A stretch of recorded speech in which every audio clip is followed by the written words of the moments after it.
On today's installment of the John Campea Show, Jennifer Lawrence has a new trailer for a new comedy called No Hard Feelings, and it's better than you might think. The brand new trailer for Little Mermaid is coming at the Oscars. Bob Odenkirk confirms that he is playing the lead in the Room remake. That is the strangest story we're probably going to talk about here today. Mission Impossible officially has some test screenings, and it's testing through the roof, but it's clocking in at near 3.5 hours right now. So a Star Wars producer is suing Lucasfilm for being dismissed from the Acolyte. And Warner Brothers confirms that there is a lot more Harry Potter movies coming, and they may even develop their own Harry Potter studio like Marvel has its own studio. That and a whole bunch more. The John Campea Show starts right now.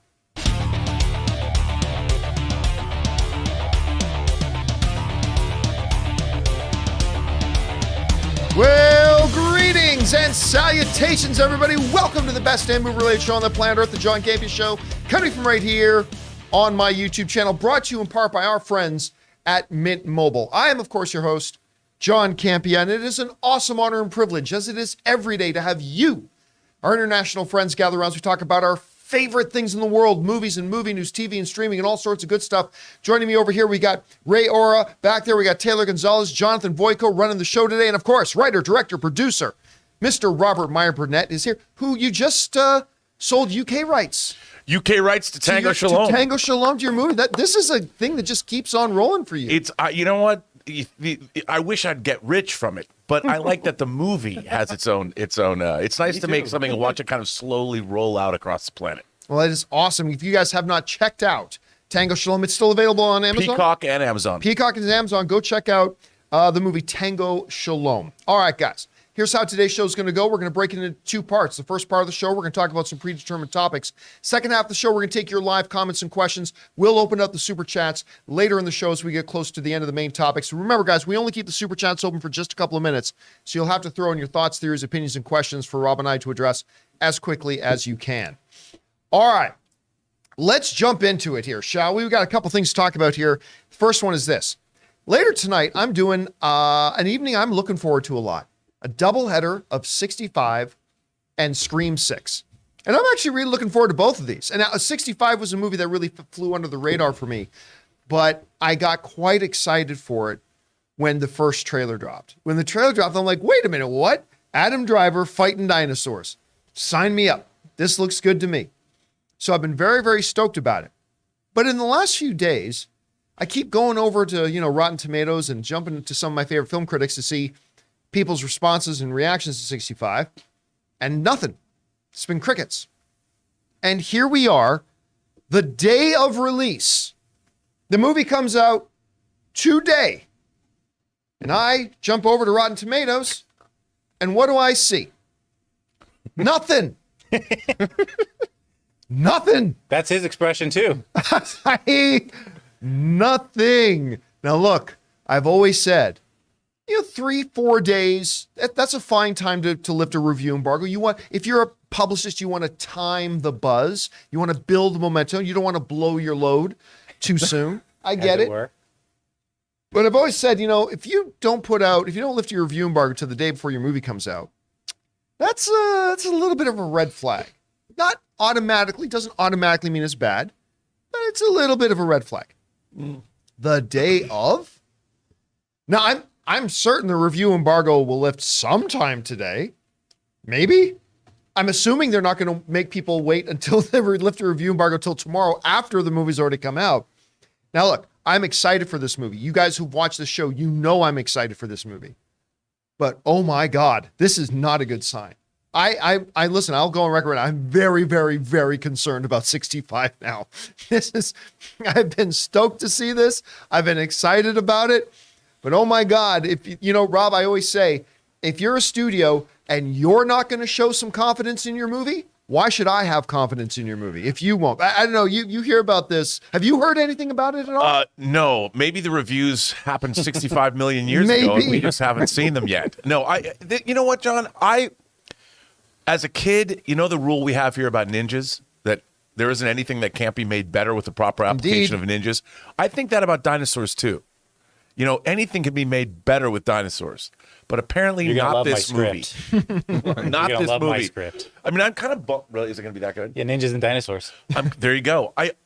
it makes me sad because this movie did kind of come out of nowhere as well. It did. So maybe they're just following that strategy as they release it. Now, listen, we want to be clear. We're not saying the movie's bad. We haven't seen it. Right. Like, I hope I come out, because, guys, keep your guys' eyes open tonight. We'll do our right out of the theater reactions of both 65 and Scream 6 later tonight. But I am still going to go in hoping that we love it, and I may come out having had a really good time. We are not saying the movie is bad. I'm just saying it's a bad sign. Now, you are going to do, and I can't wait to watch your out of the theater review this tonight. And Scream 6. Rain me both. Oh, yeah, but the minimum already is set at 6. It can't go any lower than 6 out of 10. Why is that? Because it's only 1 hour 33 minutes. I mean, right there. You get half there. score right there. Yeah. It's a short movie. But you're going to do a separate one for each movie, right? Yes. Okay. No, it's just together. Well, he's We're gonna watch them you might at the want to same time. speed it up. You never know. Yeah, so what's going to happen is we'll come out of the theater of the first movie. We'll shoot our quick reaction. I'll edit it on the phone quickly and upload it from the phone. And then we'll go in to watch Scream 6, because 65 is first. And then we'll go and just watch Scream 6 and put up my first reaction to that. Wait. I can't wait for you to tell me that there's a 3-hour layover between the two movies. No, I think there's only like a 20-minute thing between the two movies. So cool. just But time that's to enough grab to hit Chipotle. Yeah, well, no, not there's this no one. Chipotle Remember, near that. I don't live in Burbank anymore. Yeah. There's no Chipotle at the Tyler, man. Anyway, guys, question is for you. What do you think about this?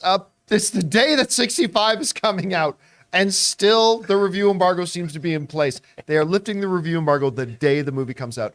I think it's a giant red flag. Maybe you think it's nothing to worry about. Whatever you guys think, jump down to the comment section below and let us know your filthy thoughts. All right. With that down. Oh, no. Let's move on to another thing. Well, maybe keep your filthy thoughts to yourself.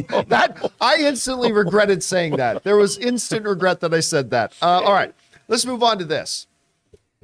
The Oscars are this Sunday. To me, other than Christmas, the most important day of the year. My favorite day of the year, other than Christmas. I like it more than my birthday. I celebrate it more than my anniversary. Oscar, my wife and I both celebrate the Oscars more than we celebrate our anniversary. We love the Oscars. But just because we love them, if you've watched me for any period of time, I often, yearly, talk about changes they need to make. That the things they need to do to improve the Oscars and all this sorts of things. And it looks like maybe the Oscars are looking to the video game awards as maybe a point of inspiration. Here's what we're talking about. On the Town podcast, an entertainment industry podcast, they were interviewing the CEO of the Academy. And they were talking about different things that the Academy may do. And one of the things that the CEO of the Academy of Motion Pictures, Arts and Sciences, the people behind the Oscars, pointed out was that they are currently looking at and considering having, during the Oscars, each of the major studios playing like a 1 to 2 minute exclusive clip of an upcoming movie they have coming out. And the moment I heard him say that, I instantly thought of the Game Awards. Because let's be honest, the Game Awards are no longer Game Awards. They are Game Trailers, the annual event. And I don't mean that in a positive or negative way. A lot of people, listen, I would venture to say, Ray, let me know if you agree. I would venture to say that 80% of the people who watch the Video Game Awards are not even watching for the awards. They're watching to see the previews for the new games coming out this year. Do you think that's an accurate so are statement? the creators. They're not watching for the awards either. The Game Award voters or whatever. I mean, they skip through a bunch of awards with just, they give them away without even having any presentation whatsoever, just to get to the exclusive footage. If you don't know what Ray's talking about, they literally do this. They will literally have 5, 6, 7 minutes of playing upcoming game trailers. And then they'll say, I'm not using hyperbole here. In 1 minute, they will race through 3 categories. Mm-hmm. They'll go, after showing 7 minutes of trailers, to go, all right, in the category of this, the nominees were this, and this, and the winner was this. Now, in the category of this, the nominees were this, and this, and the winners were this. And that's the whole show. Then they jump back to 25 minutes of trailers, and then do another 1 minute Game Awards. And the only thing they give any attention to is the game of the year at the end. I mean, that's pretty much it. And you know what the worst part about that, doing it that way? I don't mind the quickness of like awards that probably no one cares about, but there are some games that win or are nominated that I have no clue what they are, they don't even take the time to show at least a little bit of footage of what the game looks like. You know what I mean? I never It's just even a heard sidebar. of. I never even heard of Last of Us. Not Last of Us. I never even heard of It Takes Two. It Takes Two until it won Game of the Year. I'd never even heard of it. So then Ann and I got it and played it incessantly after that. But with all of that, I think maybe the Game Awards takes it too far. But again, a lot of the people just tune in because they want to see the footage, the stuff of the upcoming games. Probably even to see some games they maybe have not even heard of yet. And so when I'm hearing the Oscar president or CEO talking about this, I thought, you know what? If you are going into the Oscars and you're saying, and hey, by the way, make sure you tune in Sunday, what is Sunday? March what? 8th? No. 12th? March 12th? Sure. We'll go with March 12th. March 11th? March 12th? Yeah, it's 12. March 12th. Tune in to the Oscars on Sunday, March 12th for an exclusive 3-minute look at the upcoming Marvel's Guardians of the Galaxy. Tune in to the Oscars on March 12th to see an exclusive 2-minute scene of the upcoming Christopher Nolan film Oppenheimer. Highest rated Oscars ever. Listen, I think, because listen, movie fans do not talk about sporting events except the Super Bowl. Why? Because the trailers that will play at the Super Bowl. You actually hear movie fans who aren't into sports. And by the way, if you're a movie fan, you should be into sports. That's real drama. Like that's the two best types of drama right there. Anyway, But sports movies. I mean, it's a collision of universes. They're crossing the streams. But I mean, a lot of movie fans who do not care about sports will watch the Super Bowl every year because they want to see the trailers. If the Oscars, which is the biggest event of the year in the world of movies, if they start to incorporate, don't take it as far as the Game Awards do, but you start to incorporate a little bit of that, I think it would not only do well for their viewership, I think it makes a more fun movie because I'll tell you what, there's a lot of fluff that needs to be cut out of the Oscars, but some stuff that the viewers and that the industry would all enjoy and benefit from. I think this is a simple move that could actually be a really, really good one if they do it. Don't look for it on this Academy Awards because they're just talking about the process of that now, maybe next year. And Rob, do you think them taking, because listen, I'm always complaining that the Oscars are too long. This would add time to it, but hopefully they would cut stuff out. Do you think this would be a good move for them, or is it just an unnecessary over-commercialization of the awards themselves? What do you think? No, I think it is a good idea. As a matter of fact, I don't remember where I just read this. I read this online, I want to say yesterday. It was one of the entertainment sites. They had a article, "This is how we fix the Oscars." And they had really, like you had once said, I think, was it you who said turn the Oscars almost into like a day-long event or a full afternoon where, because you have the pre-show, in some of the networks it lasts hours. Yeah. Well, one of the things that these people suggested was that you have the early part of the Oscars are all the technical awards. And then you literally go to a live component, say at the Hollywood Bowl, where they do the variety numbers, like as a one long performance that maybe lasts a half an hour. All the songs, singing, dancing, whatever, that's actually at the Hollywood Bowl. And then they go back to the actual awards and then give out the major awards, Best Picture, Best Actor. And adding something like this could be very interesting because I think they need to reconceptualize the Oscars not as a show per se, but like the Super Bowl, you've got the halftime show. You've got the trailers. You've got the commercials. It's not just the game. It's an entertainment event. And I think the Oscars could stand to do that. And like you're saying, showing clips from movies is another way. I mean, how do they do it at the Super Bowl but not at the Oscars? Yes. How does the Super Bowl get it, but the Oscars don't? Because I'll tell you what, here's the thing. The problem with that idea about go to the Hollywood Bowl for the song dance numbers, you know why they won't do that? How many people are going to, over or under one? How many people are going to watch that? Over or under one person? None. Well, but you know what they could do is that's open to the public. And so you could have. But then the question would beg is if nobody's interested in that is going to tune in, why do it? That's where you show the movie trailers. Oh, at that part of it? I mean, you could do it throughout, but I mean, you could even reconceptualize, like even the Oscars have expensive commercial spots. Even make the commercial spots exclusive to the Oscars where they have stars in the commercial. I don't know, but I think that they could. They need to because they have it it's still thought of as a TV show. It's not an event. It should be an event that agree. Celebrates cinema. I mean, they got the new Academy museum. There's so much they could do. Why don't they come to the and don't do what they did at Union Square? That's not what I'm talking about. That was didn't horrible. work. They should never even. I have love those the Oscars. idea. And they should have playable demos of the movie trailers for the For attendees to download, play. available for download. Yeah. Playable demo. Of the Right before Rocksmith 2. That would be good, actually. Guys, the question is for you. What do you think about the idea of the Oscars borrowing a little bit from the Game Awards and incorporating like live footage of, say, maybe 10 big upcoming movies that people can get excited about? I mean, it seems to work for the Super Bowl. Maybe it can work for them. Whatever you guys think, jump down to the comment section below and let us know your thoughts. All right, guys, let's move on to this thing here. A movie that has completely flown under my radar. Every once in a while, like a movie will come along that was like, oh my God, like I either forgot about this movie or I never even heard about this movie. Jennifer Lawrence, who's been, out of action a little bit lately. As boy, our back screen is a mess right now. I don't know what's going on with this. Anyway, our Jennifer Lawrence, who has been missing for a bit. She's an Academy Award winner, multi-time nominee, tour de force actress. Even in movies that I don't like very much, she's always absolutely terrific. I think she was so good so fast, some people got annoyed by her. I don't know what it is. Honestly, I don't get it. I remember having conversations with somebody about Jennifer Lawrence. I'm like, so they didn't like Jennifer Lawrence. What is it? I don't know. I just got tired of her. It's like, you don't think she's good? I mean, she's a very good actress. I just got tired of her. It's like, all right, okay. I never get tired of excellence myself, but that's just me. But she has kind of gone underground for a bit. She was in that Netflix original movie, Don't Look Up, which I didn't love, but she was fantastic in that.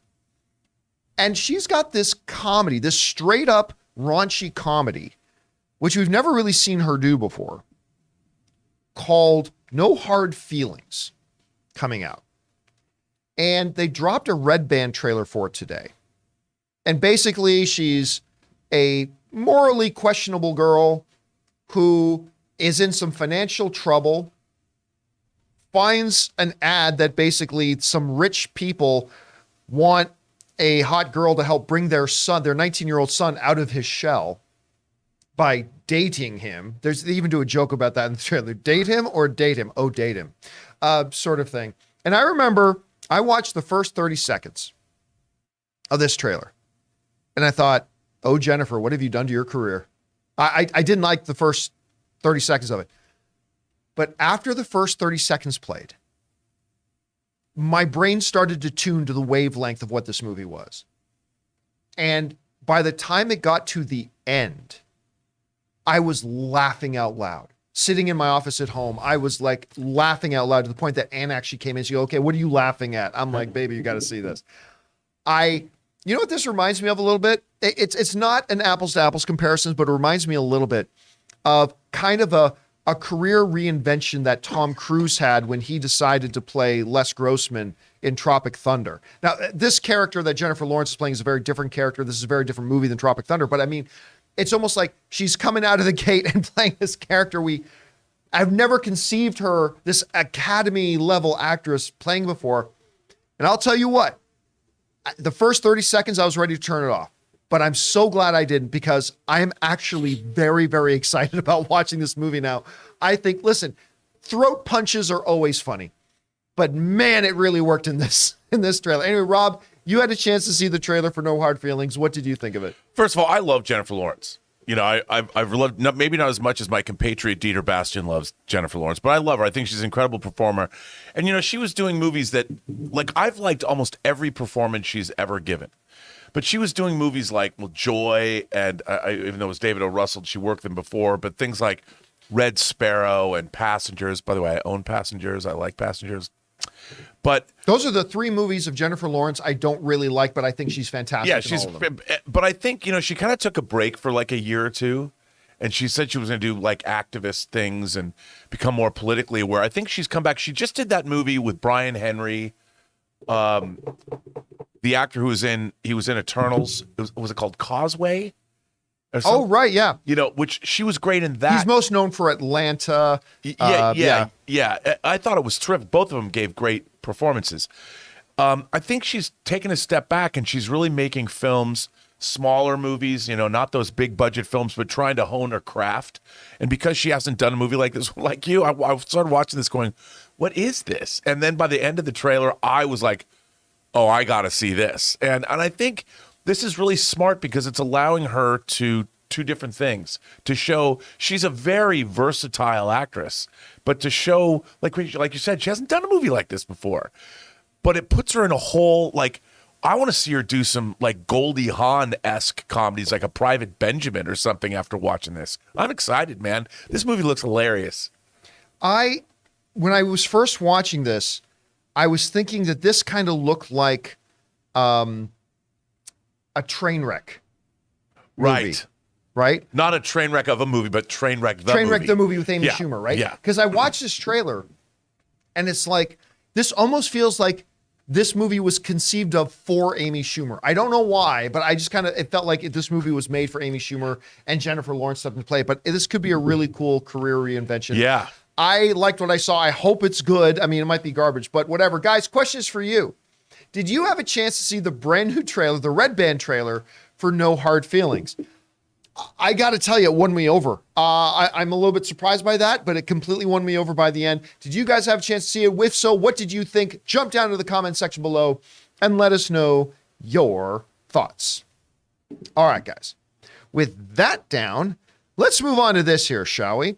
One of the big films that a lot of people are looking forward to, it's going to be monstrous at the box office, is the new Little Mermaid. Little Mermaid's on the way. We've been getting a few glimpses, a little bit of footage here and there. We finally, a little bit ago, got our first kind of look at Ursula, which looked fantastic, looked really good. And now we have found out that, first of all, there's a new poster out, and you can see a little bit of it behind me. There's a better look at it. But they've announced that the full trailer will debut during the Oscars. There you go. First full trailer will debut during the Oscars for Little Mermaid. And I think this is key because it's a couple things. Number one, this is going to be as the average film fan, this is going to be our first opportunity, I think, to really get a sense for what this movie is, right? We've seen the gorgeous look of the underwater world. We've heard the incredible singing pipes that, singing a part of your world, but get a real sense about what's this movie going to feel like. And that's the place it's going to happen. The second thing that stands out to me about this is, if you're going to debut this trailer on the biggest movie stage there is, and other than the Super Bowl, there's not many more expensive advertising slots you have to pay for than the Oscars. Super Bowl is bigger, but the Oscars is probably the next biggest, so you got to pay. So if you're going to debut this in front of the world of movie fans watching, and you're going to pay what you got to pay to have this thing play there, that tells me they've got a lot of confidence in this. I believe Little Mermaid is going to be a smash hit. Now, that is all dependent upon if the movie's good. I got to see it myself. There are a lot of movies that I thought would be huge box office successes, and I saw them and went, oh, well, that movie sucks. It's not going to be very good. But I think Little Mermaid, I mean, there's a bunch of, cow udders out there who are just like proclaiming, oh, this movie's going to bomb. This movie's they know it's not going to bomb. There are people out there that proclaim it's going to bomb that know full well it's not going to bomb. But their audiences want to hear it's going to bomb, so they say it's going to bomb. This movie is going to be, I'm going to go out on a limb and say minimum $700 million at the box office. And I don't think it's going to beat Mario Brothers. I still believe, all things being equal, Mario Brothers is going to be the number one box office film of the year. Yes, bigger than Indiana Jones. Yes, bigger than Little Mermaid. Yes, bigger than Fast 10. But this movie's going to be up there. I think $700 million is the bare minimum this film is going to make. Again, unless I come out of it and say, well, that was a sack of crap, then maybe not. If it's got to like Ant-Man and the Wasp: Quantumania word of mouth and no rewatchability, we'll see. But I think it's going to be huge. Rob, they're finally going to give us our first kind of full look at a full reel trailer for this movie. It's interesting that they're choosing the Oscars to be that place. What, if any, significance to that do you take away from it? Oh, they know, John. They know what they have. I think that, look, the poster confused me a little bit because it looks like it's stormy. I understand they went for that moody thing, but that Little Mermaid has that. The original poster had this iconography, but it was surrounded by bright colors and everything. I looked at this and I'm like, is there the ad line? There's a storm coming, but now because it's going to be on the Oscars, I think this movie, like you just said, they know. I think they've got a live action Aladdin-sized hit on their hands with this. I think she's absolutely adorable as Ariel. I mean, in a way, she looks more like a mermaid than Ariel, the animated Ariel looks. Yeah. I love the way she looks. She's an incredibly talented singer. Let's face it, the animated Ariel looks like she belonged in Clueless. Yeah, it didn't really look a lot like a mermaid. Yeah. I mean, I think this movie is going to be monstrously huge, assuming it's good. But they're not taking out ads on the Oscars because it's not good. Right. I think this movie is going to be monstrously huge. And you know what? I'm willing to bet you that this movie outgrosses Mario Brothers. Whoa, really? Yeah. And no, not having seen either movie, because I'm telling you, if this movie's good, you're going to get that female repeat audience that everybody always Underestimates? Underestimates, yes. That's why Captain Marvel made over $1 billion. And this movie, I mean, this was the beginning. The Little Mermaid was the beginning of the Disney animated renaissance. It was the first. Everyone loves this movie. I want to see, my thing that I'm looking forward to the most is Sebastian singing Honor the Sea. I mean, I don't know. I expect to be a showstopper for me. I'm excited, I can't wait to see this movie. I think it's going to be dope. I think it's going to be a huge box office bonanza. And if it's not good, John, I will be crying into my Wheaties. Well, listen, let's call it what it is. Disney, when it comes to their animated classic live action remakes, are hit and miss. Yes. Right? Like, yeah, Cinderella with Lily James, directed by the great Kenneth Branagh, that was fantastic. Loved it. Maleficent, Angelina Jolie was great in it, but But that was kind of a reimagining of. It was definitely ever a reimagining. Animated. But still, feature. again, it's they're hit and miss, right? Yeah. Like you go in, every once in a while, they'll crush it. Sometimes you go in and they absolutely miss. What will this one be? We don't know yet. Guys, question is for you. Little Mermaid is going to drop its first full real look for us at what the movie's going to be like at the Oscars. Do you see any significance in that? Are you looking forward to the movie? Maybe you've dismissed it. Maybe it's just not a movie that's for you. Whatever you guys think, jump down to the comment section below and let us know your thoughts. All right, guys. With that down, let's move on to the strangest story of the day, and that is this. Of course, everybody knows that, like, one of the most, I hate using the word about this movie, but iconic, most well-known, dare I say, infamous feature film projects of all time is The Room. Still plays monthly in Los Angeles. People still go and watch it and celebrate it. And of course, they did a movie about the making of The Room called The Disaster Artist, which our own Aaron Cummings was in, by the way, which was a wonderful little movie. Well, I had heard about this and I always thought it was just a rumor, but they have shot The Room remake. And it's not starring just anybody. Bob Odenkirk is playing the role of Tommy Wiseau, playing Tommy Wiseau's role in it. And he's actually doing it. Now, I think Slash Film was the first people to run a story on this. And a lot of people thought it was a joke. But we can go over to my screen here. Odenkirk jumped on social media to confirm this is real. This is true. He's talking about Slash Film's article. This is real. This is true. And let me tell you, I tried my best to sell every line as honestly as I could, and I had a blast.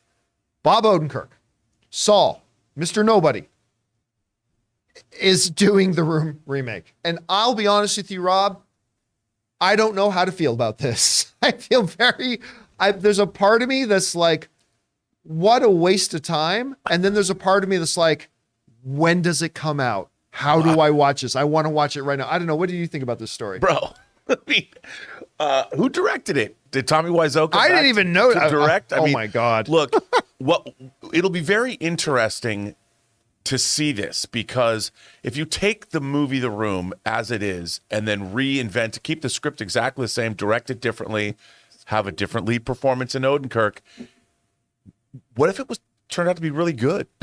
I mean, it's got to be.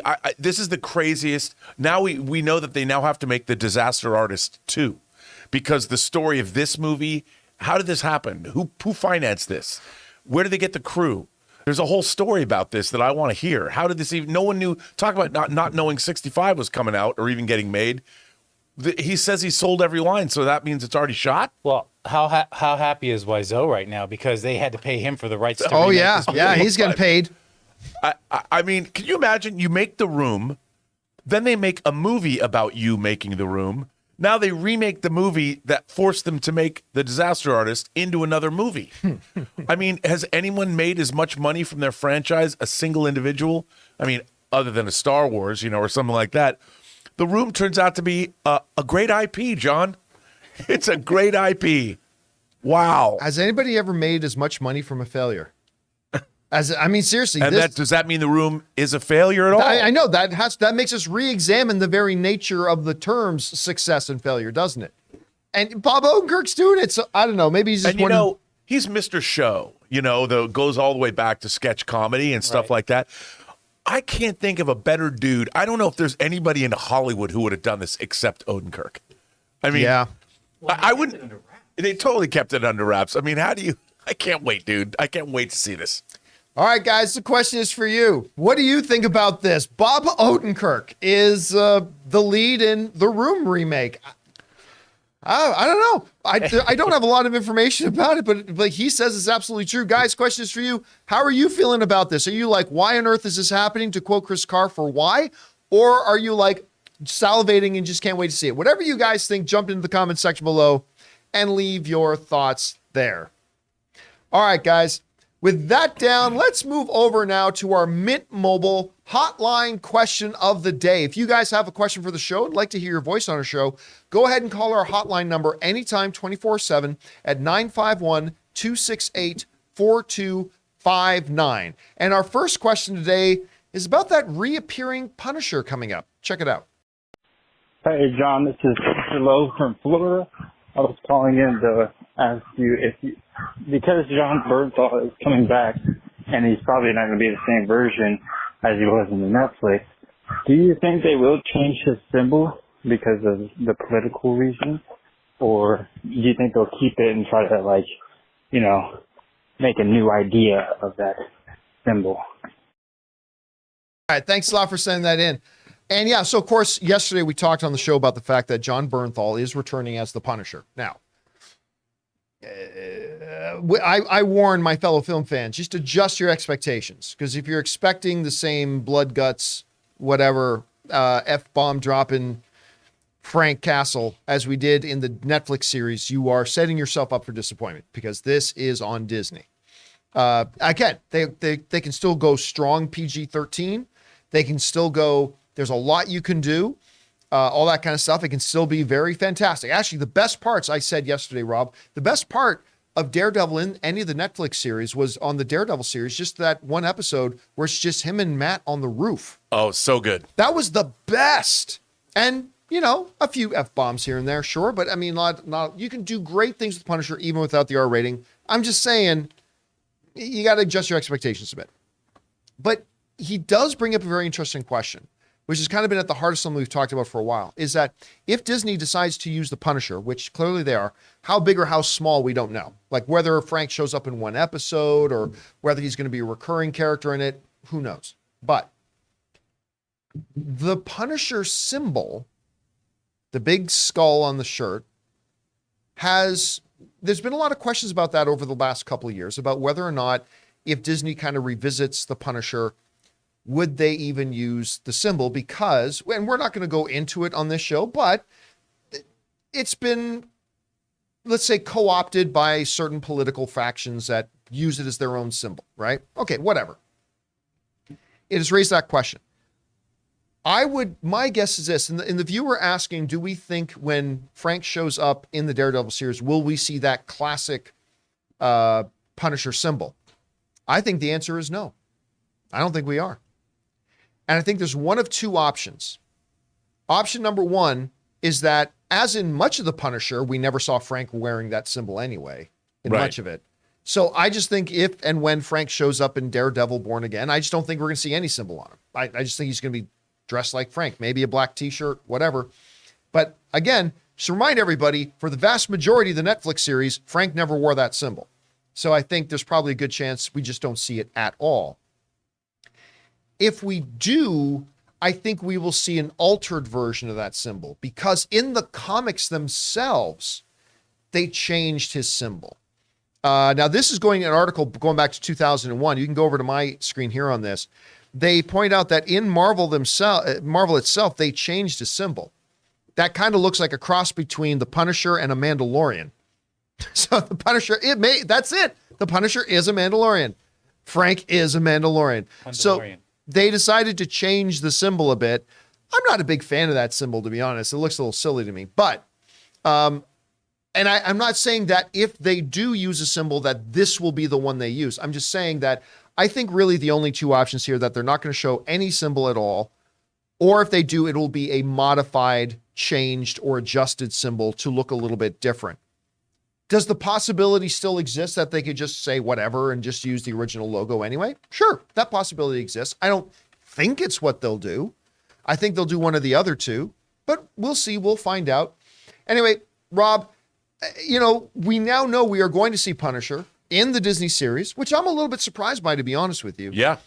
But do you think they'll go the whole 9 yards and actually have him donning the classic Punisher symbol? What do you think they're going to do? My first inclination is to say probably not. But like you, I mean, Frank Castle doesn't need to have that symbol. He's still a great character. He's still who he is. But that's very funny.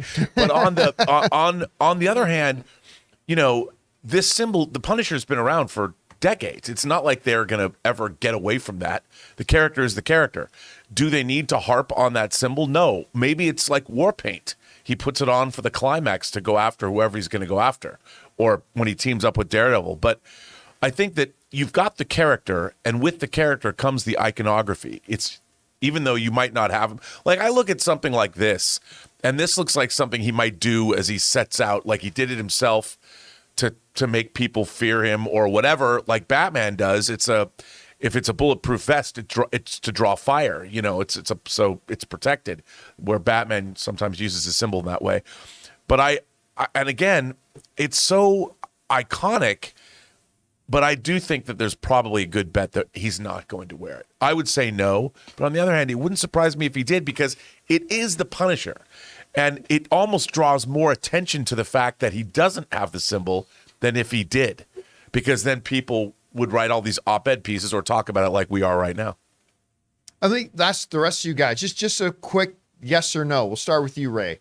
Does Disney, when Frank shows up in Daredevil, is he going to be wearing the recognizable Punisher logo? Yes or no?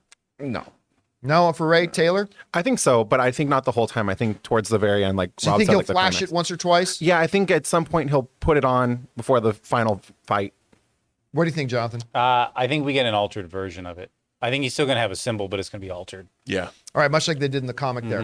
All right, guys, question is for you. What do you think Disney's going to do with that? Like, again, remember, the vast majority of the Netflix series, he's never wearing it anyway, but it is the iconography is part of the whole mythos of Punisher. Do you think when he shows up, he'll be wearing it? Do you think they just won't have a logo at all? Do you think maybe he'll be wearing a different version of it? Whatever you guys think, jump down into the comment section below and let us know your thoughts.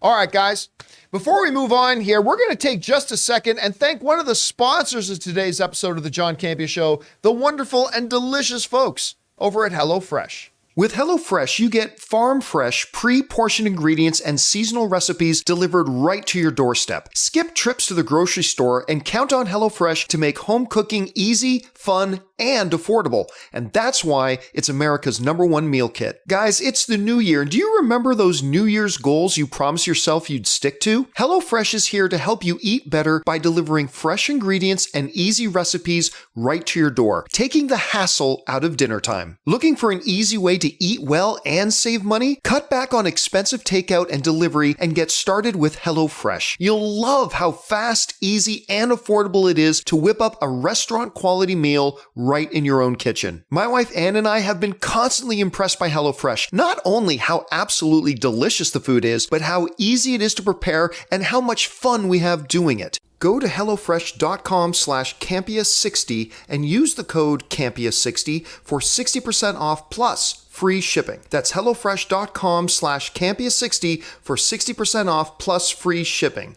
HelloFresh, America's #1 meal kit. And thank you again to our friends at HelloFresh. Remember, guys, when you go and check out and support our sponsors, you're actually supporting us. So if you go down to the description of this video, right at the top, you'll find links and promo codes for the sponsors of today's show. And thank you again to HelloFresh. All right, guys, with that down, let's keep going on with our Mint Mobile hotline show, because we got another question in here today, this time asking about a possible PG-13 version of Deadpool 3. Take a listen. Hey, John and crew, this is Carson. If you remember back in 2018, Fox released a PG-13 cut of Deadpool 2 called Once Upon a Deadpool. And it made me really curious now that everybody's talking that Deadpool 3 is going to be for sure rated R. Is it possible that they release a PG-13 cut rather on Disney Plus or a special release in theaters? Love to hear your opinion. Bring on Filthy. All right, thanks a lot for saying that in. And, you know, I got to admit, I have never, ever understood why Once Upon a Deadpool ever came into being. I never even understood why they did it. They had to know it wasn't going to make a lot of people happy. Now, look, I think somebody probably had this neat idea about doing a play on Princess Bride, do the whole Princess Bride thing, bring in Fred Savage, which isn't at all problematic now, but go ahead, bring in Fred Savage, all that kind of stuff. I get the idea, but was anybody, look, let's put it this way. I never hear anybody talking about Once Upon a Deadpool. Like, that came out. I got some people talking about it because it's Deadpool that's been toned down to a PG-13. It was the previous Deadpool movies brought down to a PG-13 and put in this gimmick. Oh, all right. It's fine for a streaming special, I suppose. But I've never really gotten what they thought the purpose of it was and what it was ultimately really going to be. But it does exist. The studio that made Deadpool made a PG-13 version of it, called it Once Upon a Deadpool, and they put it out. Well, now Disney owns it. And because there is precedent and there is an example of it, it is not a silly question to ask, do you think Disney, the House of Mouse, could possibly be looking at, hey, we could do a PG-13 version of this. Now, we all know that Deadpool 3 will be rated R. Right? Kevin Feige's confirmed that. He said, like, we are not going to have R-rated stuff in Marvel except for Deadpool. He's always pointed that out. Nothing we do will be R-rated stuff except for Deadpool. So we know Deadpool's going to be rated R. Could they theoretically put together a PG-13 version that could go on Disney Plus and say, hey, for the adults, once the movie's done its theatrical run, and it goes to Disney Plus. For the adults, here's Deadpool 3 theatrical. If you want to watch it with the kiddos, here's the PG-13 version of Deadpool 3. You could do that. I mean, it really wouldn't take any more shooting. It would just the edit bay. I don't know how much of the movie would be left. At that point, it becomes a 15-minute special, I suppose. I just don't think they'll do it. I just think they know that whatever benefit you could get from having a family-friendly version of Deadpool 3 will be instantly undermined and overtaken by the backlash. A lot of people will be saying, that's not even Deadpool anymore. That's not even the real thing. So while I understand why you'd ask the question, because there is precedent. And I could even understand the reason for the discussion because, hey, it is Disney. I just think at the end of the day, it is not something they should do, and I don't think it's something they will do. Anyway, Rob, it is an interesting question because they did make that Once Upon a Time thing. Could you see a possibility, a future here, where after Deadpool 3 has done its theatrical run, that we see a PG-13 version of it? I don't know. What do you think? It really depends. I mean, I don't know what the economics, it comes down to the economics. Did Once Upon a Deadpool make any money or enough money that it would justify doing something like that? The only thing is, if they knew they were going to do it and they wanted to bring Fred Savage back, not that they would, but if they were going to do something like that, they could do it during principal photography. Because I don't believe they did Once Upon a Time Once Upon a Deadpool, they didn't do that during principal photography. So if they use it as a marketing ploy, maybe. But John, with the amount of money that streamers are now claiming they're losing, the last thing they're going to want to do is spend more money when they don't have to. And Deadpool is an R-rated franchise. I mean, it is $1.5 billion plus franchise. This will take it over the $2 billion mark as far as 3 movies go. And I wouldn't imagine that they would want to spend any more money than they need to, or dilute the Deadpool experience. I just don't think they're going to do it. Unless, of course, I'm not aware that they actually made a lot of money on the PG Deadpool. If they I'm not did, quite sure how they could have made money on it. I don't either. But maybe they did, because they already had the finished film. All they had to do was shoot the wraparound, so everything was sort of, and in terms of marketing, was it gravy? I mean, I don't know. But if it made money, maybe we could see it. I don't think it did, so I probably will err on the side of they're not going to do it. All right, guys, question is for you. What do you think about this? The Deadpool franchise did pull out a PG-13 of it before. Could Disney do the same? If anybody would do it, you'd think it would be Disney. But I just don't see a way that they would do it or why they would do it. Maybe you see different rationale. Whatever you guys think about this, jump down to the comment section below and let us know your thoughts. All right, guys. With that down, let's get into our next topic here, and that is this. One of the big movies coming out that everybody's excited about. And while they have made no announcements, I believe they're going to show us at CinemaCon next month, is Mission Impossible Dead Reckoning Part 1, A Jour de Jour, whatever other titles you want to put on it. That is a movie everybody's really excited about, especially coming hot on the heels of Top Gun Maverick, making $1.4 billion at the box office. And I'll tell you, at CinemaCon last year, they played us the full movie of Top Gun Maverick months before it came out. But the other thing that got a huge buzz from all those theater owners around the world that was there was they showed us tons of clips and features of the upcoming Mission Impossible, including giving us the first look at the trailer that they had for it. And they know the response there was great. And I believe they're going to play us that movie. Well, according to reports, by the way, let me preface this by saying I've always told you guys, whenever you hear a news story about test screenings, don't believe it. It's complete bullshit unless it's coming from somebody in the studio itself. Well, this is coming from the studio itself. This is a story from IndieWire, and the president of Paramount Global, the company in the studio behind the new Mission Impossible film, Bob Bakish, is talking about there's already started their press screening or their test screenings, and they are, in his words, like completely through the roof. Let's go over to my screen here. Bob Bakish, president of Paramount Global, revealed during the Paramount panel at the 2023 Morgan Stanley Technology, Media, and Telecom Conference, that's a mouthful, on March 8th, that the first test screenings for Mission Impossible Dead Reckoning Part 1 have started. I haven't seen it all, MI7, but I've seen a bunch of it, Bakish said. We've actually just had the first test screening for it and for the audiences last week, and the audience lost their mind. And it's still too long. This is the studio guy saying the movie's too long. They've got to cut it. But the movie is insane. It's like a complete thrill ride. And Tom, he's very good. So that, of course, comes to us from the president of Paramount Global, who says they've just done their first audience test screening and that the audience lost their minds. Two interesting things here.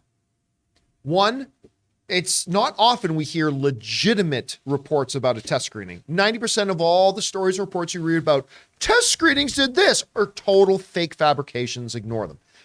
Maybe 10% are real. This is one of the real ones. So that's really interesting that apparently it's great. And I'll listen, it's very easy to believe that the Mission Impossible franchise has generally been beloved by most people, particularly the last 3 or 4 of them have been really, really wonderful. And people enjoy it and love it and all that kind of stuff. You know, they finished filming this thing in 2021. That's how long ago. Now, that pales into comparison to how much time passed between they finished filming Top Gun Maverick and when that movie actually came out in theaters. But it's been a bit. It's been a bit since they finished filming this movie. So they're saying the test screenings lost their mind. Great. But he's also saying it's too long. Now, look, the last installment of the Mission Impossible franchise was, I believe, just under 2.5 hours. It was 2 hours and 27 minutes. And I believe that was the longest Mission Impossible that they've ever had. So what does he mean by too long? What is too long? Well, I jumped on the phone and I made a couple of calls. And most of the time when I do that, I don't find out anything. But I gave a couple of calls, and the word I'm hearing, and I cannot independently verify this, the word I'm hearing right now is that the version they are showing to the test screening audience is just a hair over 3.5 hours long.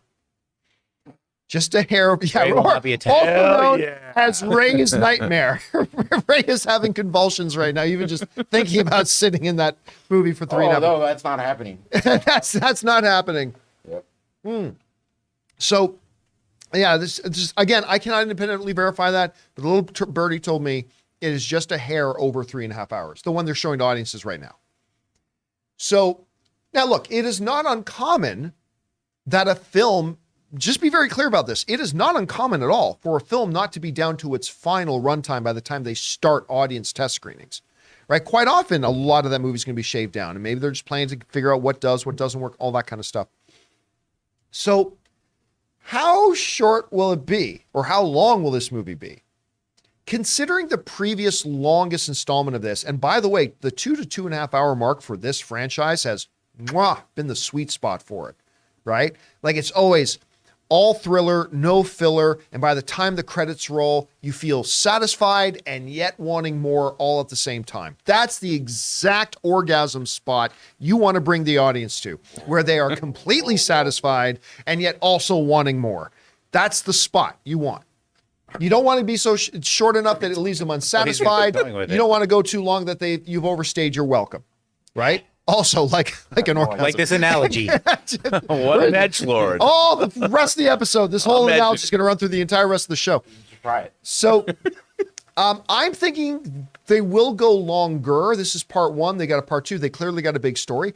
I'm thinking this one's going to come in close to 3 hours. That's just a guess at this point. But considering the last one was 227, they'll probably cut a bunch out. I think it's going to come in close to 3 hours, maybe not go over that 3 hour point. Anyway, Rob, you hear the president of Paramount Global saying that the test audience so far are losing their minds for it, but that it is too long and they need to shorten it down.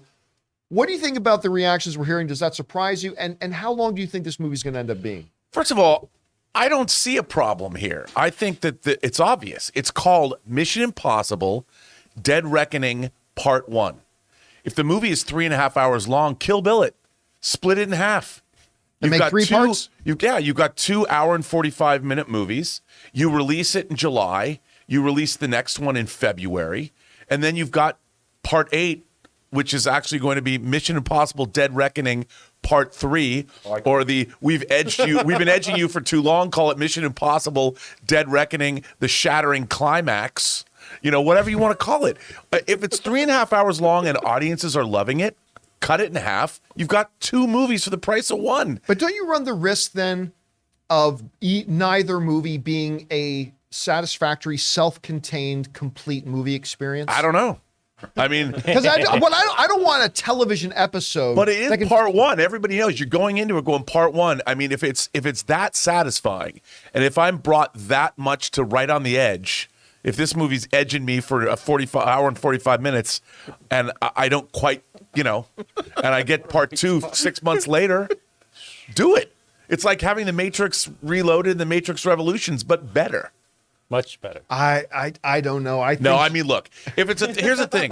They okay, here it comes now. No. But they don't have a lot of time. If the movie's 3.5 hours long, and that's what they're showing, that's a tall order because the movie comes out in July, right? It comes out in July. It's already March, and they have to get movies finished now because they're worldwide releases, so they have to be subtitled and they have to be dubbed. That's a lot of.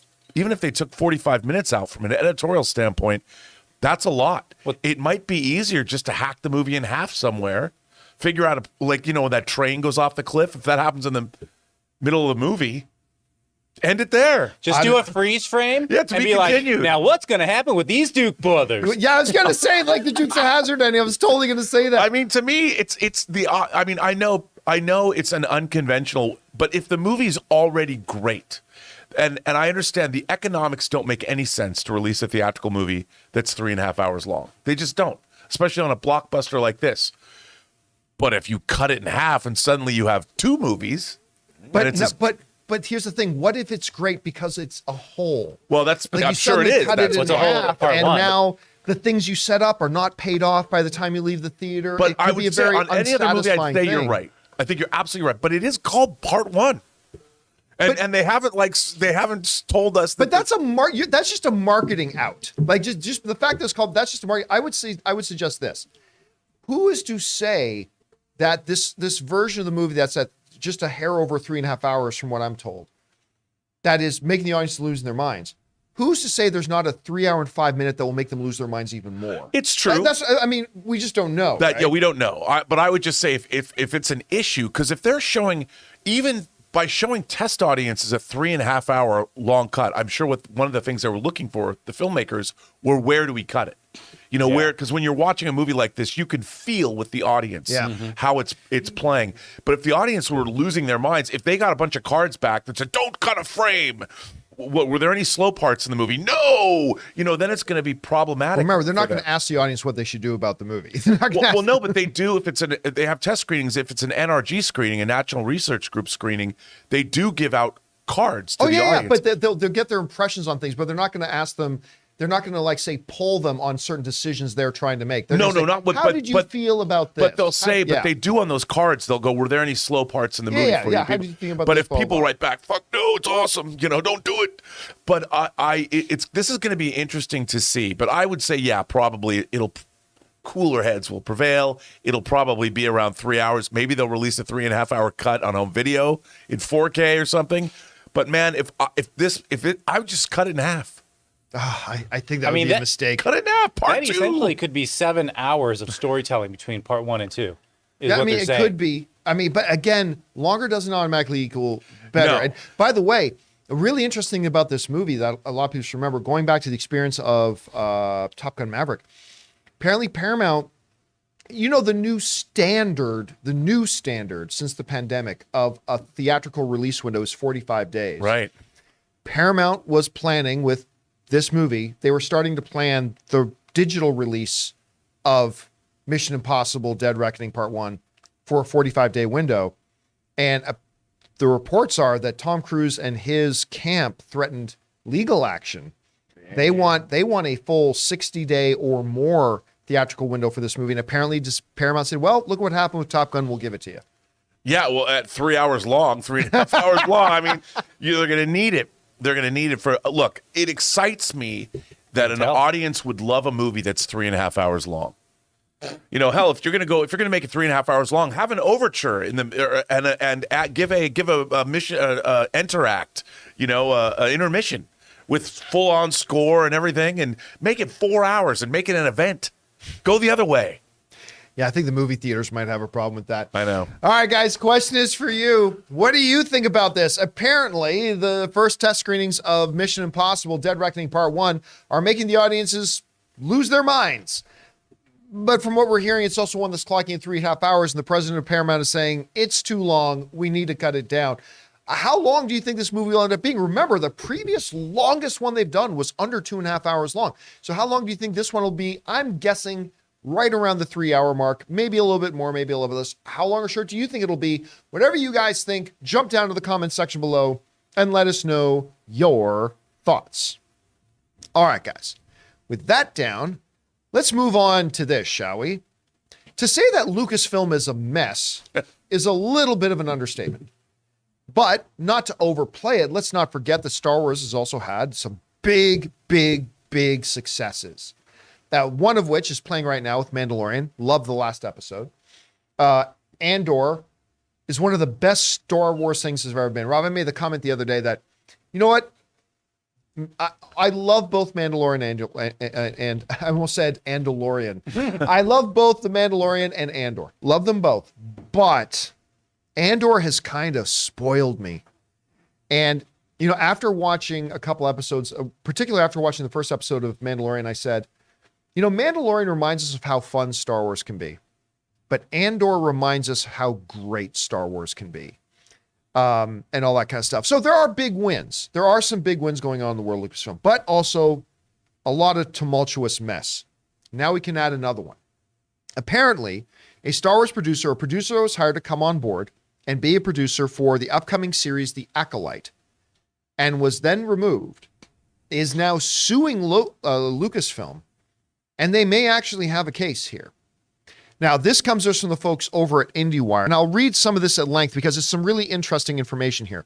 Lucasfilm has dealt with plenty of shakeups over Star Wars recently, but now the studio is facing a full-fledged lawsuit over their beloved franchise. Lawyers for producer Karen McCarthy have filed a lawsuit against Lucasfilm over her axing from the upcoming Disney Plus Star Wars show, The Acolyte. Deadline is reporting. Should be noted here up front, she was on the job for 2 weeks. She was on the job for 2 weeks, but the removal was questionable. According to filings obtained by Deadline and submitted to the LA Superior Court on Tuesday, McCarthy, whose former producing credits include Ballers, Insecure, and House of Cards, 3 big successes, is suing for breach of contract over her dismissal from The Acolyte, an upcoming Star Wars show created by Russian Doll's Leslie Headland. The specific monetary damages asked for are unclear, but the lawsuit claims that McCarthy lost out on millions of dollars as a result of Lucasfilm's alleged bad faith and wrongful termination. Now, this thing basically goes on to talk about the fact that I'm trying to remember which show it was, but during the time that Lucasfilm was trying to get her on board to be a producer on The Acolyte, there it is. She was also being talked to by Apple TV Plus to produce an upcoming series they have called Sugar with Colin Farrell. And in the midst of that, Disney convinced her, Lucasfilm convinced her, we'll do The Acolyte thing, so she came on board. She turned down Sugar, went over to do The Acolyte. Now, according to the lawsuit, she was there for 2 weeks, and out of nowhere, without cause or without even explanation, they decided to axe their deal.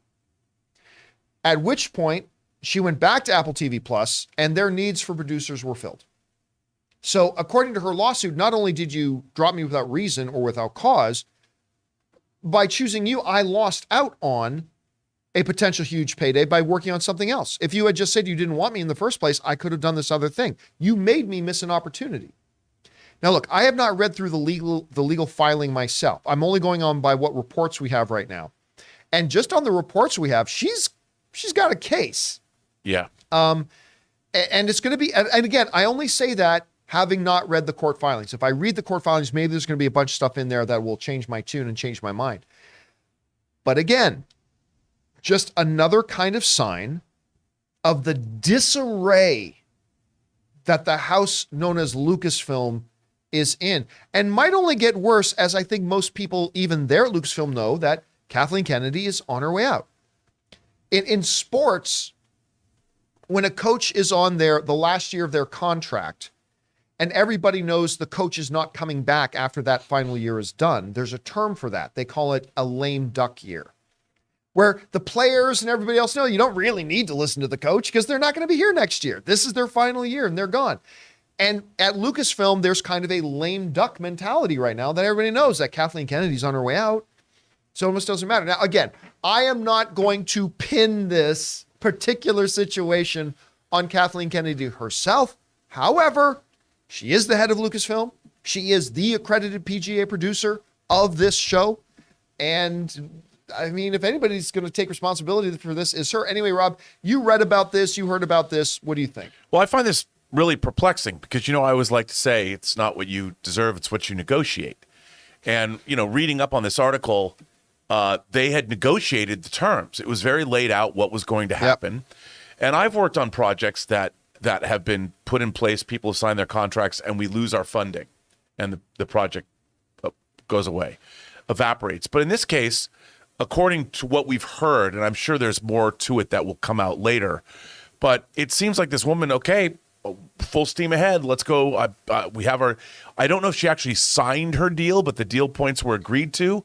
If they started, there's something called acting on reliance as well. That's a huge principle. Actually. A huge principle especially for the entertainment business. And when you're acting on reliance, that's, You might not have things signed, but things are moving forward to lead you. That's a really important point. Just let me explain to the audience basically what acting on reliance is. Let's say Rob told me that I was going to walk over and collect a check for $100 at one place, but Rob told me that there was a check waiting for me for $300 in another place. Relying on the information that Rob gave me, I made choices to act in a certain way, relying on the information that Rob gave me. I went to the place, there was no $300, and by the time I came back to get that $100, somebody else had picked it up. Because I acted on reliance of what Rob told me, I got screwed. I'm oversimplifying it a lot, but that's the basic principle. I just thought it was a really good point that you brought up there. Yeah, and in the entertainment business, because, before the money starts, the way they finance films, it happens in chunks and parts. Sometimes there's money for pre-production. So you have to, especially working for somebody like Disney or Lucasfilm, you're acting on reliance that they can deliver what they say they can deliver. And if you've started work. They know you've started work. They've agreed to your deal points. They have made you do this. Otherwise, you wouldn't be doing it. So you're acting on reliance that they are going to say what they told me, or they're going to do what they told me. And when they don't, and they just drop you like a hot potato according to this person, for reasons unknown, well, that's actionable. Unless I would tend to think that there's got to be, doesn't there, something behind the scenes that we just don't know about yet? Because this is really weird. You don't hear about something like this happening in this particular manner very often. Not often. What makes it additionally weird is that, like, you bring up the question I asked too. It's like, well, surely something happened. How much could have happened in 2 weeks? I mean, we don't even get the creative differences. Yeah. When normally this isn't that. This is a woman going, it's like she barely got to the job. Well, the thing too that's confusing is when these studios make these decisions, they run it up to legal. They typically always, not just HR, but legal. And this had to pass a lot of hands. Yeah. But again, you're 1,000% right. And yet studios continue, well, all companies, not just movie studios, like all companies, even though they have legal departments they can run things up to, we still see them making very bad decisions quite often. And whether this is one of those, maybe it's not. Maybe once we read those documents, we'll find out she did something heinous. I mean, I don't know at this point. But somebody would have called her. This is the kind of thing that Kathleen Kennedy would have to pick up the phone and do herself. And I know there's no comment from Lucasfilm because now they're in a legal situation and they're not going to say anything. But it's very odd. I mean, again, Hollywood moves in mysterious ways, and we'll see what happens. All right, guys, question is for you. What do you think about this? I'm looking forward to the day we can just have great things to talk about when it comes to Lucasfilm and Star Wars. That'll be great. But apparently now one of their own producers is suing them right now. What do you make of any of this? Whatever your thoughts are, jump down to the comment section below and leave your thoughts there. All right, guys. With that down, let's move into our final and main topic here today, shall we? Listen, whether you are what is called a Potterhead or not, you have to acknowledge that the Harry Potter movie franchise is one of the biggest franchises in movie history, with a hell of a lot of success, a huge pop cultural footprint, and now a game that's out there that seems to be burning it up for everybody and's loving Hogwarts Legacy. It's the Harry Potter world, the wizarding world of Harry Potter. And we've known for a while now that Warner Brothers, through David Zaslav, has said that the Harry Potter franchise is a big priority for them.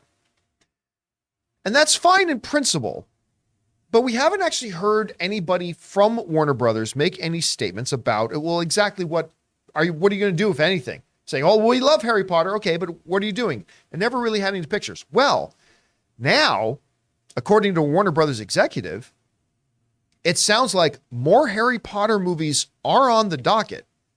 And maybe more than that, that perhaps an implication was made that much like DC now has its own little studio component under Warner Brothers, Marvel has its own studio under Disney.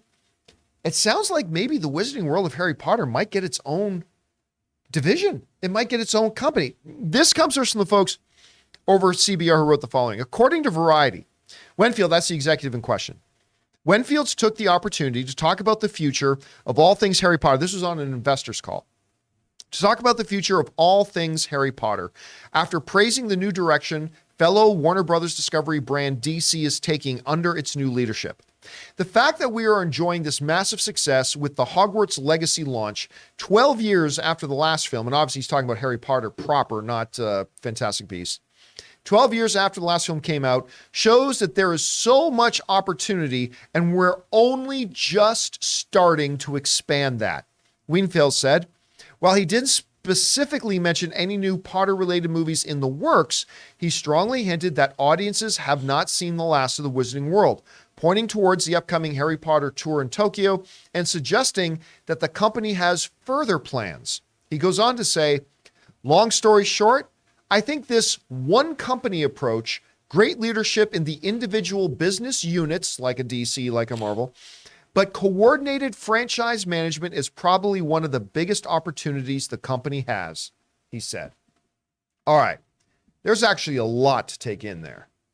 And while obviously the first and foremost is that, more Harry Potter projects. When he says we're just getting started, like Hogwarts Legacy, one thing, we are just getting started in our expansion. We've heard David Zaslav, the head honcho over there, say before that Harry Potter is a priority to them, all that kind of stuff. I think they just made it pretty clear we're getting more Harry Potter movies. Now, whether those are going to be movies with Harry Potter or another area of the Wizarding World, that's another question that we'll have to address another time once we get more information. To me, though, the more interesting part is when he's talking about creating its own business unit, about the implication, hey, this model of one company like Warner Brothers or Disney with the individual units like a DC or a Marvel.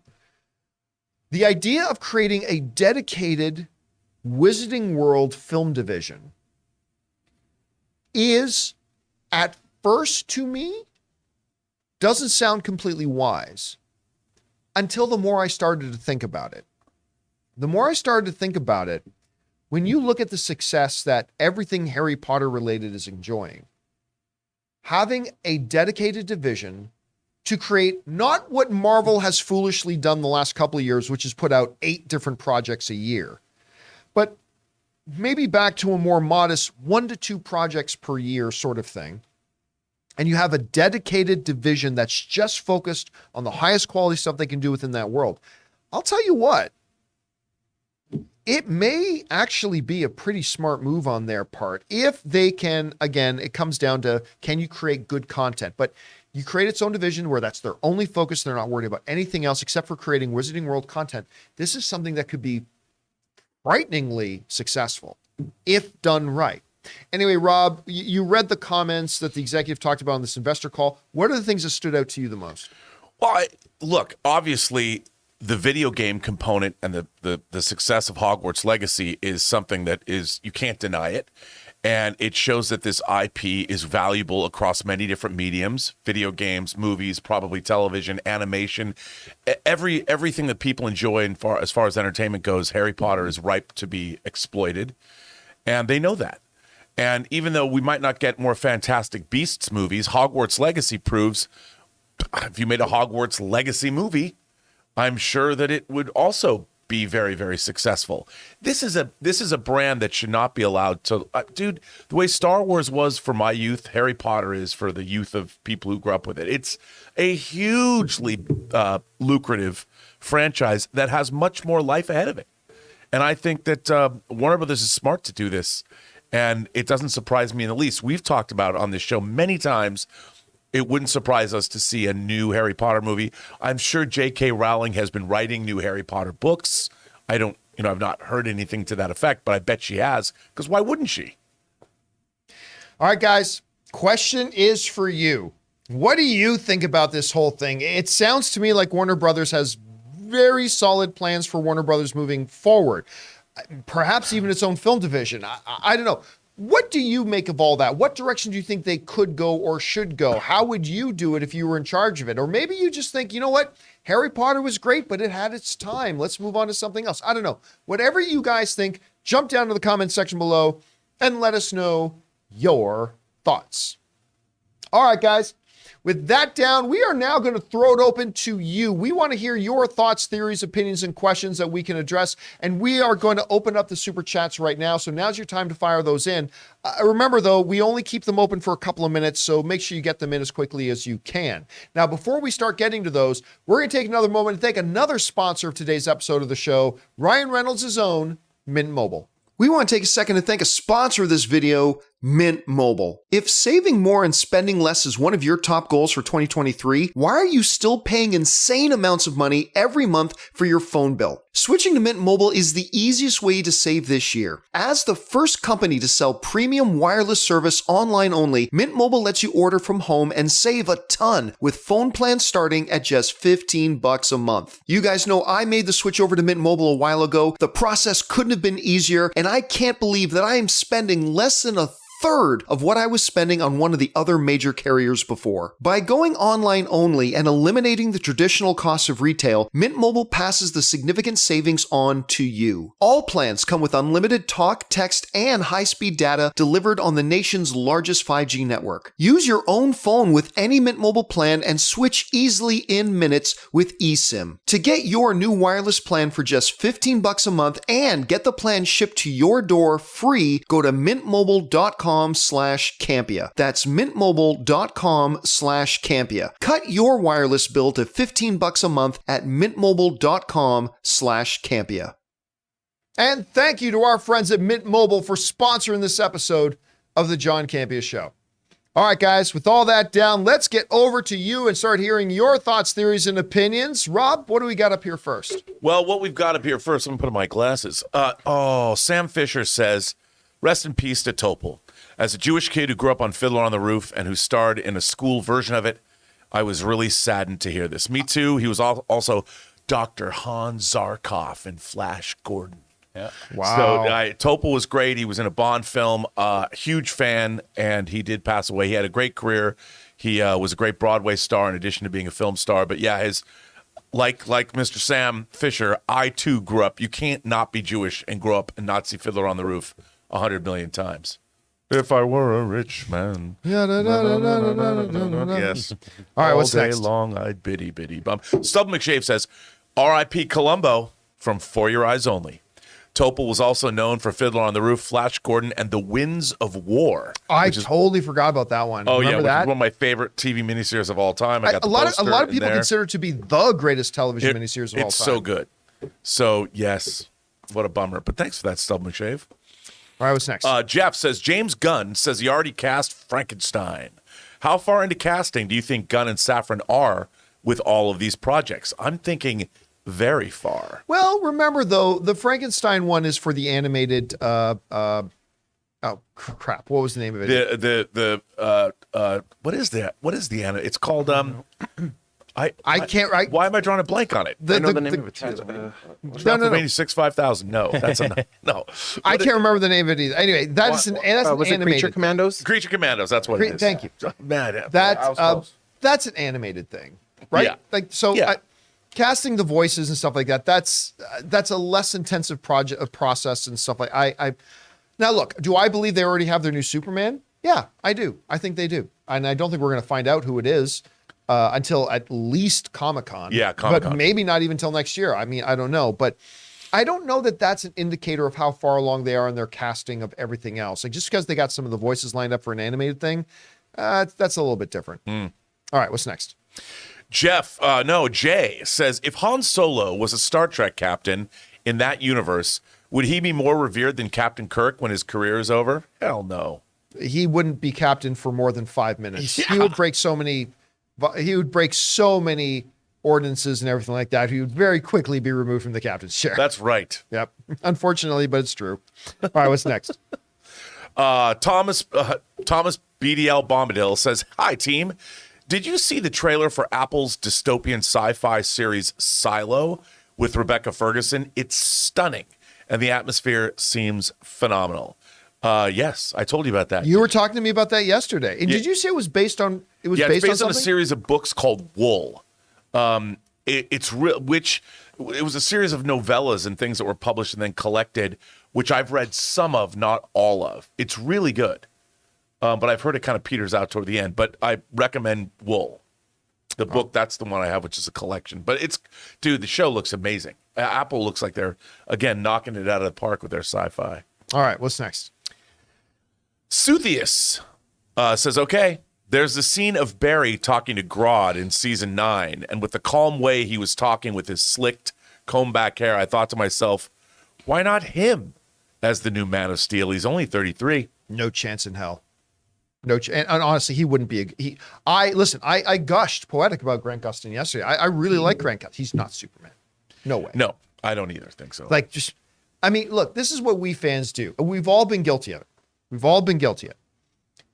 But everybody, what film fans do all the time is like, there's some physical similarity. That person should play this. I still remember, Rob, back before Henry Cavill became Superman and all that kind of stuff. I still remember that a picture got around of Billy Zane. Remember this? Billy Zane had done some project where his head was shaved. And everybody was like, he should be Lex Luthor. Look at him. Not that I don't think that Billy Zane playing Lex Luthor could have been a bad idea. But just because his head was shaved, and now it's like, man, the way his hair was slicked, that could be Superman. I just don't think Grant Gustin is a I like Grant Gustin very much, but I don't think he's a Superman. Me neither. All right, what's next? Amin says, the next Harry Potter film will start with somehow Voldemort returned. Laugh out loud. There was another Horcrux that they didn't know about. Yeah, they won't do. If they do, let's say for whatever reason they do continue on with the story of Harry, Hermione, and Ron. They won't do Voldemort. I don't think so either. They did the Voldemort story over whatever period of time. And look, I'm not necessarily against the idea of bringing, if you had asked me a few years ago, I wouldn't be against the idea of bringing back Palpatine, but you got to come up with a really good narrative thing. Why? Somehow Palpatine has returned? Ain't going to cut it. And look, the whole story of Harry Potter was building up to him, that the child who survived, building up to this big thing. He gets into young adulthood, basically, and now has to confront Voldemort himself. They destroy the Horcruxes. It would be kind of pointless to go back to Voldemort at that point. I don't think they would do it. Yeah, agree. All right, what's next?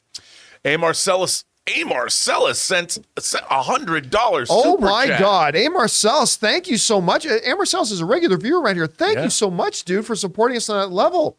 What do you have to say? Let's see what A. Marcellus has to say. A. Marcellus says, a magical being comes to you and says that Disney's purchase of Lucasfilm can be reversed. But in return, you get a sequel trilogy using Lucas's ideas, written by Gilroy and directed by Spielberg.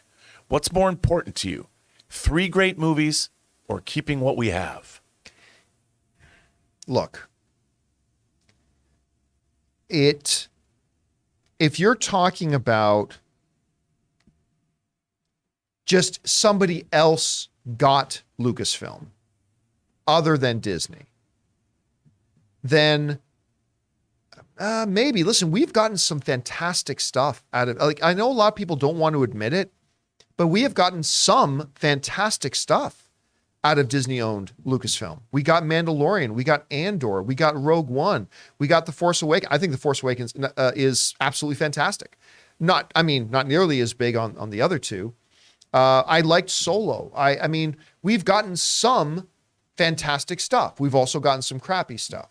I hate the idea of losing the stuff, like of living in a world where we don't have Mandalorian and we don't have Andor and we don't have Rogue One and we don't have like all that kind of stuff. And that stuff that Disney-owned Lucasfilm was brought to be.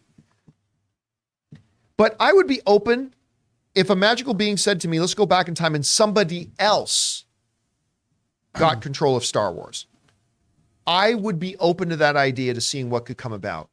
However, Rob, if the option was George kept control of Star Wars, then I would say no. It sounds like a collaboration in this, which was the original issue, that there was no collaboration.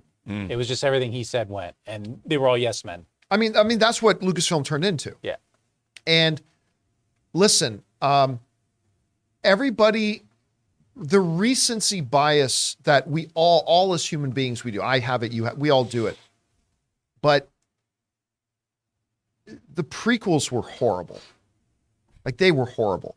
And I know 20 some odd years later, everybody likes to look back on them now with more rose-colored glasses. But they were horrible. And George, while I will always have a shrine to George Lucas for the rest of my life in my home, he needed to release his hold on Star Wars. He did. He's the creator of it. There's no such thing as Star Wars without him. The best Star Wars movies of all time were all his. Well, I mean, for the most part, remember, a lot of people forget George Lucas did not direct Empire Strikes Back, nor did he direct Return of the Jedi. But he is still the guy. But, so yeah, if that magical being said somebody else outbid Disney and took control, I'd be interested in that. If somebody said Star Wars stayed in the hands of George Lucas, I would pick Disney getting it. I don't know, Rob, how would you unfold with that? Well, I think that what they really needed was, like with the sequel trilogy, I mean, like you said, I'm not a fan of the prequel trilogy. I think that, the problem is with George Lucas, the problem that I have with the prequel trilogy is none of the characters ever speak like they're actually in the real world talking to somebody. Everything feels stilted and weird. And I think that was because George Lucas himself, after the amazing success he had doing Star Wars and Raiders, the guy probably couldn't walk out of his house, for 20 years. And I think he sort of lost touch with people. And that's why making the prequel trilogy doesn't feel like real people are in it. Whereas Star Wars works really well because Luke is a farmer, Han Solo's a truck driver, and Ben Kenobi's a war vet. They're like real people in the real world. They talk like real people. And I think that's what's missing. And I think if George Lucas had brought in collaborators to oversee and had Spielberg and Cameron and David Fincher maybe direct each one of the prequel trilogy movies and had writers he was working with, like Steve Zalian or even, pick whoever you want, we could have had something that was better. Lucas kind of became Luke in The Last Jedi on a personal level. He kind of did. He kind of did. And the sequel trilogy, as we've said, it had no plan. So if it had a plan, it could have been a really epic. It could have been like Dead Reckoning parts 1, 2, and 3. I try not to think about what could have been. I know. I mean, again, the biggest damning piece of testimony against the reign of Kathleen Kennedy, who, by the way, George Lucas handpicked.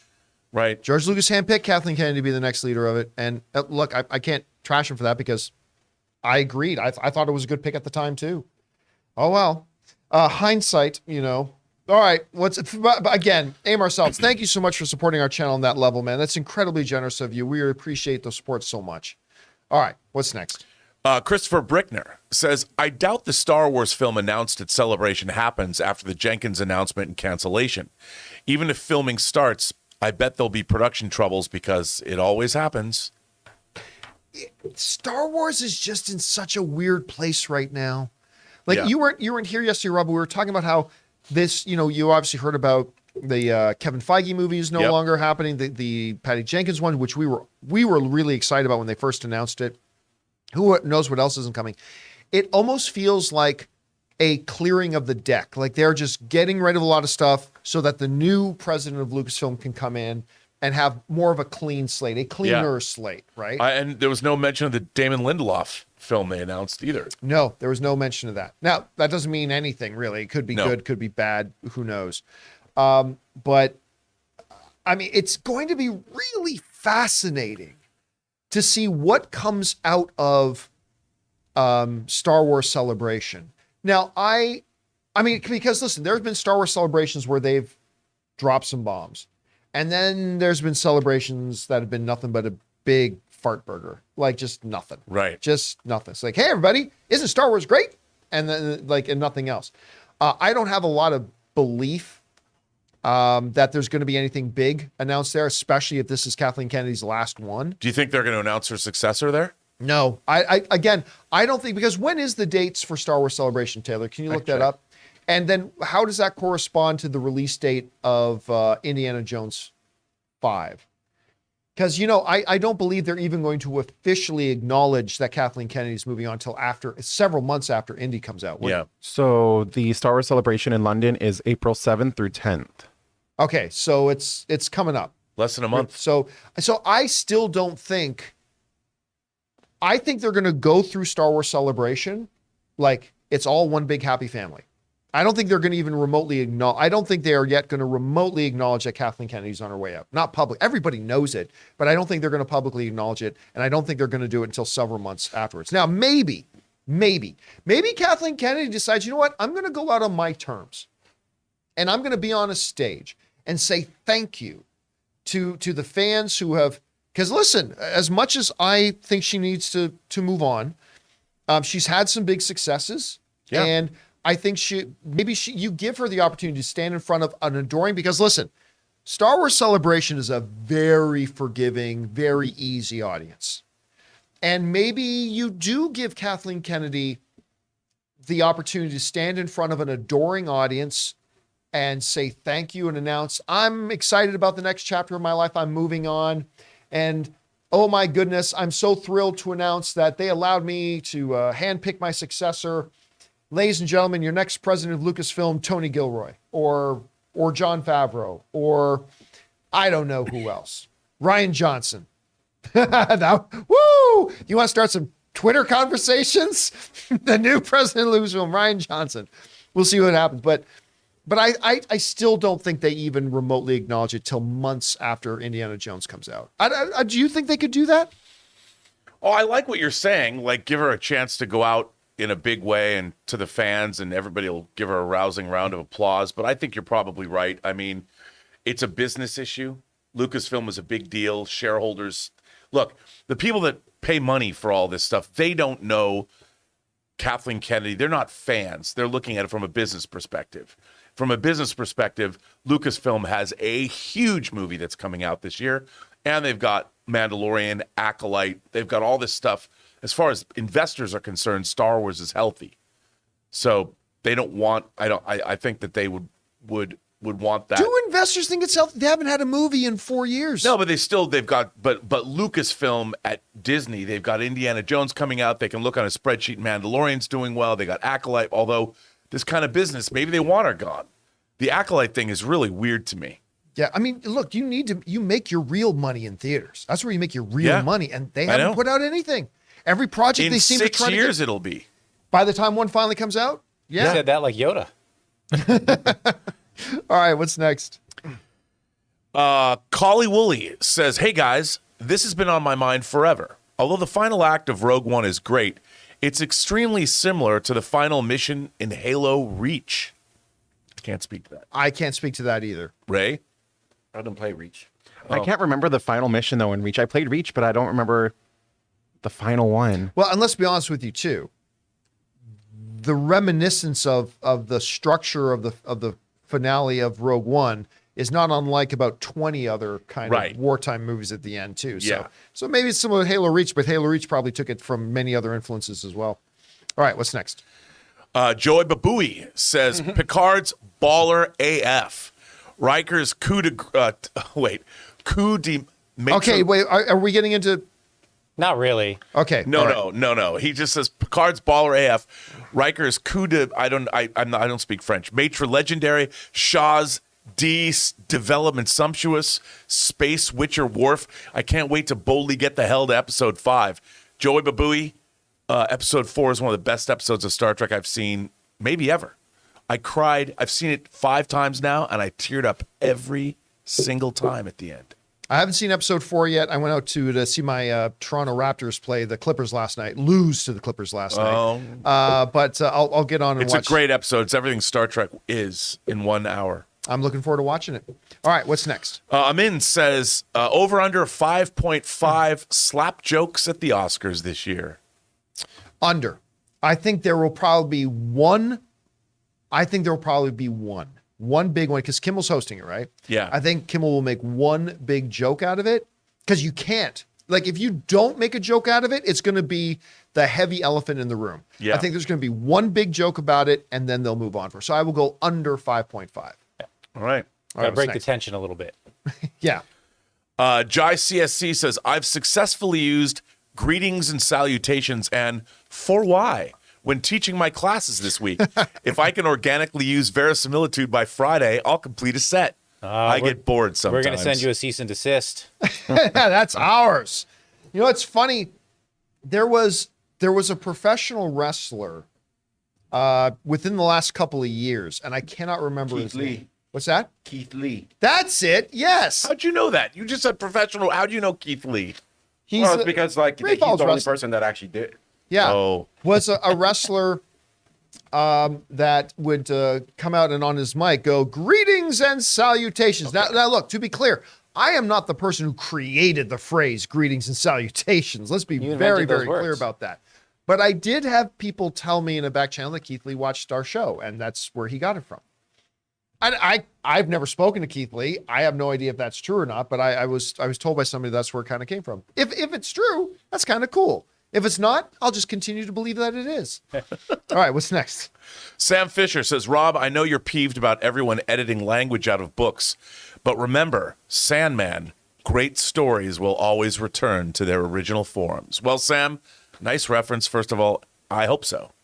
I hope so. Look, I'm not a fan of editing language out of stories because that's our history. You know, it's our history. And you were eloquent about this on Tuesday. Yeah, I mean, again, look, because who were we talking about specifically? Was it Dahl? Roald Dahl. Yeah. Like, if the family is all for it, the estate is all for it, I have no problem with it. My position is just, if you think you're going to solve current problems by going back and changing, not changing history, but changing certain things from their original form. If you think that is going to solve current problems, you're delusional. Yeah. Again, if the family's okay with it, I got no big issue with it. I don't see a lot of harm being done. I'm just saying, if you think that's going to fix anything, you're completely crazy. Well, it's the reasons why they're doing it and who's the one that's deciding what gets changed. I mean, in Roald Dahl's books, like he has a paragraph where he discusses 3 different authors. And someone went in and changed those authors because the authors Dahl was talking about have sort of fallen from favor. That to me is problematic. Right. Yeah. Again, You didn't mention them. just as much as I think changing that stuff will not help any current problems, I don't see changing that stuff causing any current problems either. That's why, like, if the family's okay with it, fine. I don't really see the purpose of it. But again, that's a much deeper issue than we have the time to go into now. All right, what's next? Josh Becker says, Matt Nagia, who is a critic, saw John Wick 4 and compared it to Mission Impossible Fallout. Wow, that's a lot of praise. I can't wait. Yeah, well, again, we talked the other day about the first reviews and reactions to John Wick Chapter 4 that came out, and they were staggeringly good. So I am so psyched about that. I cannot wait. I love this franchise so much. And the month of March, man, if I can enjoy, and I don't know if I'm going to enjoy 65 or not, but if I can enjoy 65 and have a good time at Scream 6, March will have already been a big win. We have an update on 65. There are now Rotten Tomato scores. It is sitting at a 40% on the tomato meter. 40% with how many reviews? 5. Okay, so really, those are 5 people who have dropped the review before the review embargo has dropped. Obviously, but it probably dropped sometime today. So 40%. Let's wait till it cracks 20 reviews. Let's wait till it cracks 20. All right, what's next? Wayne Edwards sends in a $20 super chat. Thank you, Wayne. As much as I'm enjoying The Last of Us, the world it's set in is so bleak and depressing. It sits with me. I usually watch a palate cleanser after. Star Trek works for that. How about you? Well, you nailed my life, Wayne. But I think, Wayne, this is one of the things that I love about Last of Us so much and why certain elements of it need to have more focus put on them. The bleakness of the world is what creates the contrast for the beauty that exists within it. That's why, to me, the episode of Bill and Frank is so ridiculously monumental because it gives a brief glimpse of what love, caring, compassion can still be in a world that dark and bleak. And even then, when you fast forward to like Henry and Sam, that these familial bonds and that one is willing to sacrifice everything for another and be everything for another, that makes it shine all the more bright. And when we see two characters like a Joel and an Ellie start to form that almost parental child bond, but even a friendship, able to form that bond where one is willing to die for the other, it makes it stand out as all that much more beautiful. And I think it's the bleakness of the world that really makes us appreciate the beauty that's portrayed in it so very much. Like, listen, I know it sounds weird, but there's something beautiful about Joel torturing and killing these guys to find out where Ellie is. There's a beauty in that about, not of course the stabbing the guy through the chest, but something beautiful about that. This guy is willing to do it. Remember, this is the same Joel who doesn't want to hurt people anymore. This is the same Joel who, when he got into that watchtower where the sniper was shooting at them, is like, he could have got the drop on him. He could have shot him. He says, look, I don't want to hurt you, dude. Just please don't, please don't, please don't. You don't want to do that. But guess what? Ellie's in danger? F that. I'm going to kill you, and then I'm going to kill you. I mean, there is a beauty in that, and the bleakness of the world is what makes it recognizable, I think. All right, what's next? Christopher Brickner says, I bet Lindelof's Star Wars film is okay at best. He's good at writing TV, but looking at his filmography, his writing is never translated well to film. Look, it all depends. I also think it's probably a little bit more of a coincidental thing. We'll see. I mean, Lindelof has done some stuff that I have loved. I mean, straight up loved. He's also done some stuff that I have straight up forgotten. So I don't know. I mean, a lot will depend too, once that material gets put, who's directing it. Once you get that hands into the director, who's going to be the producer on it? Who's going to, like, all that kind of stuff. There's going to be a lot of factors that go into it. So I'm not willing to bet something that's being developed right now will be good or bad. I'm going to want to see a lot more information. We'll find out. What's next? Jabin Carter says, Rob, I sent you my script, but I haven't heard back from you. What kind of customer service is this? I'd like to speak to the manager, please. Well, Jabin, unless I sent you back a release form, you'll never hear from me. You just haven't heard because Rob is like, goes He's knee-deep in meticulously through every detail of the script. Yeah. He's writing his full coverage report on it. That's true. Got to give him time to do it. It takes a little bit of time. All right, what's next? Dominic Suma says, I can't wait to see Dave Filoni announced as the new Lucasfilm president and the subsequent Ahsoka movie trilogy and the Ahsoka Disneyland roller coaster. That's probably be it. Is Star Wars would be renamed Ahsoka's Galaxy. That's the whole thing would be changed. Unless I like Dave Filoni very much. I think he's got a very, very bright future as a director. I think he's got a very, very bright future. But I'm sorry, it is not an incorrect criticism to say that everything for him revolves around Ahsoka, a mediocre character at best. But I do love what Rosario Dawson's been doing with it, and I am very, very interested in watching this series a lot, actually. So let's see where they go. All right, what's next? Suthius says, so Rachel Morrison was the cinematographer for movies such as Black Panther, Dope, and Fruitvale Station, and directed TV show episodes. She did an excellent job directing Mando Episode 2. Yeah, and we're going to talk, we're going to do a Mandalorian Episode 2 open spoiler discussion a little bit later today at 2 p.m. Pacific Standard Time. That is 5 p.m. New York time. And yes, now, I will say this. The episode starts doing what I think is the single worst thing about the Mandalorian series in general. It's absolute trashy fan service. That is just, everything is member berries. Why did they have to go back to Tatooine? It was pointless. Well, he didn't need to go to Tatooine to get an ARF. He could add any droid anywhere. Anyway, I'm going to save that for the spoiler discussion. The episode ended up being great. I mean, I really quite enjoyed the episode a lot. And I'm excited about talking with it. That director, she did a fantastic job. Absolutely fantastic job. All right, what's next? Chef Rigo. Chef Rigo. Oh, says, my favorite Schnepp memory was when he correctly guessed that Batfleck would be shown for the first time after Snyder revealed the Batmobile the day before. Now I'm sad. I don't remember that. You remember that? Yeah, because I remember him and photo, Amy too. Rose predicting 10 years ago that Robert Pattinson would be the new Batman. Right. I mean, they were joking around, but I have the video clip of them going, yeah, Robert Pattinson's going to be the new Batman. And we all went, ha. And then, of course, but I don't remember him guessing that Affleck would be one of the things. Because remember the way Zack Snyder did it, he revealed like the back of the Batmobile with a cover on it. Yep. Remember?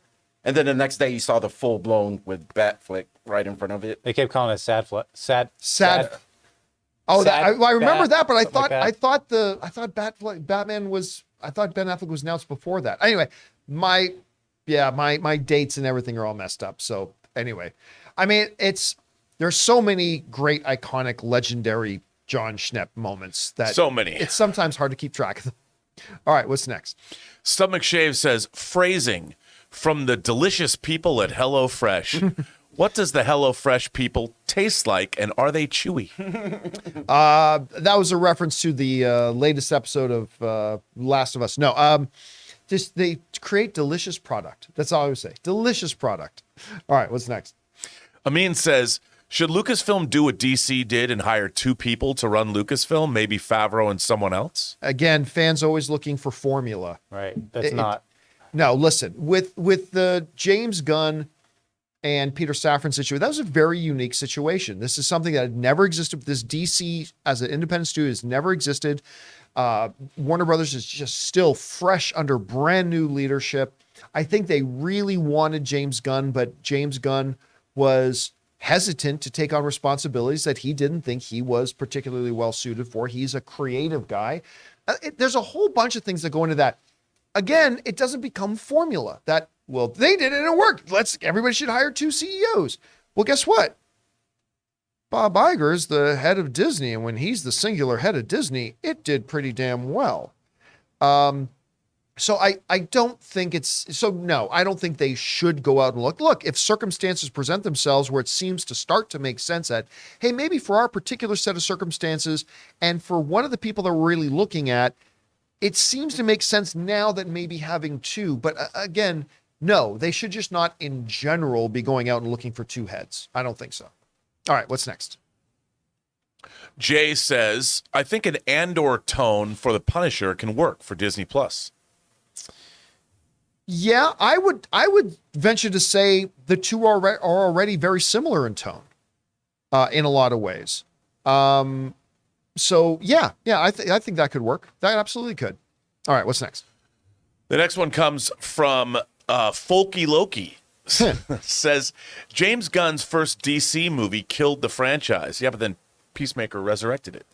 So what are we talking about? James Gunn's first DC movie killed the franchise. Which Suicide Squad? I guess Suicide Squad. Are you an idiot? I mean, How did that kill it? That's one of the best movies they made.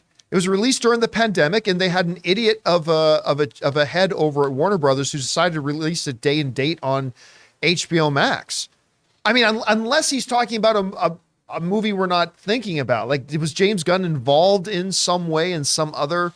And Peacemaker was then subsequently a huge hit. Well, it was the #1 film in the world for quite a period of time. Like, it was, yeah. So I'm not quite sure what it is we're talking about. All right. Anyway, what's next? Dildar the Glorious says, for the Fantastic Four movie, you think the villain will be the Egyptian Kang? He was a major villain in the comics and was in Ant-Man.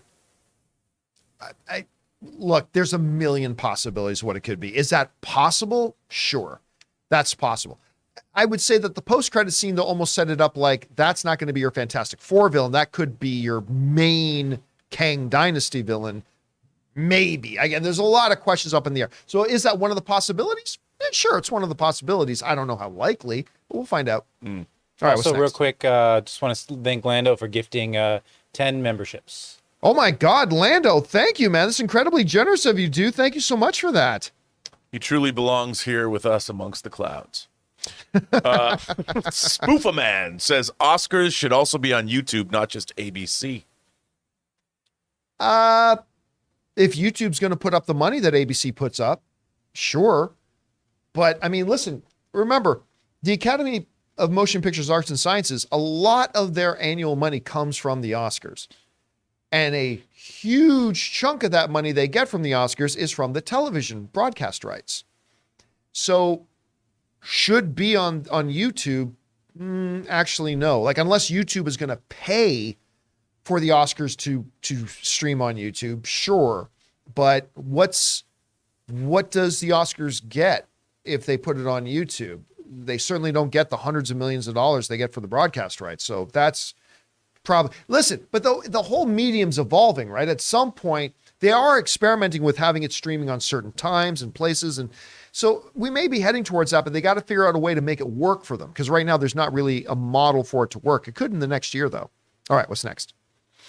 Mark24 Gaming sends in a super chat. He also gifted a membership, I just saw. So thank you. And he also sent in a second super chat and said, "Hi, John and crew. A great game for play and chat I would recommend is South Park: The Fractured But Whole. Yeah. Oh, I It's love a that great game. RPG game. Yeah, it's fun. That game is so freaking funny. I mean, what was the one before that, though? The Stick of Stick of Truth. Stick of Truth. Stick of Truth was freaking hilarious. Fractured Butthole, or Fractured Butthole, depending on how you choose to read it. I thought it upped it. I mean, those games are so freaking funny. So freaking funny. One kind of parodying on Game of Thrones, one kind of parodying on the superhero genre. But it's, oh my God, they're so good. They're so good. All right, what's next? Victor Garrity says, Rob is a fellow adopted kid. How does the movie Lion hit you? I gotta tell you, I was sobbing. Lion, is that the Dev Patel one? Dev Patel movie? I haven't seen that movie. Can you look that up? Yeah. Oh, yeah. 2016, Dev Patel. Yeah. Oh, Nicole that's great. Kidman. Yeah, I haven't seen that. Oh, it's wonderful. I'll have to watch that. Yeah, it's really, really good. Check it out. All right, what's next? Norwegian Kryptonian says a new Harry Potter movie with the original cast could probably compete with Endgame's opening weekend. Yes. I agree. Yeah. No, it really could. I mean, I would obviously be more interested in a new Avengers movie, but if you announced a new Harry Potter movie with the original cast, and by the original cast, I mean the big three, I can't even begin to fathom how big of an opening weekend that could have. Oh, I mean, it's staggering to think about. When you see the people around the world, when HBO Max put out that Harry Potter 20th anniversary thing, have you looked at reaction videos online? People like weeping in tears. My own wife. You may have heard me say this. I sat down with Anne to watch the Harry Potter 20th anniversary. And just as like the opening intro was rolling, like they do a little montage thing, the Harry Potter franchise, blah, blah, blah. We were 45 seconds into the opening kind of montage introduction to the special. And I even filmed it. It's on, I put it on the channel. And I looked over at my wife on the other end of the couch. Tears, waterfalls of tears. Like there's just emotion, but that's Harry Potter.